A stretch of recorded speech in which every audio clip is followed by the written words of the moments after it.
家庄有一个好姑娘，要问那姑娘长得怎么好，你就问庄前庄后的少年郎。他捡一份收来赠一份旁，一张樱桃口，一条宣淡的鼻梁，一双眼，两颗心，水上的波浪，满头的青丝飘呀飘呀那么长。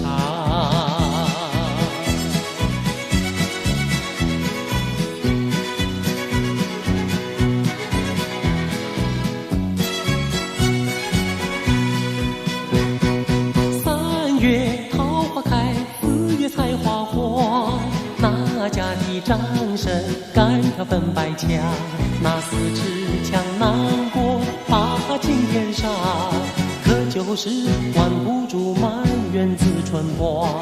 年轻的小伙哪个不想，心里头想，嘴里不敢声张。谁来斗斗狠，谁来比比强，谁要是强呀，谁就举着好。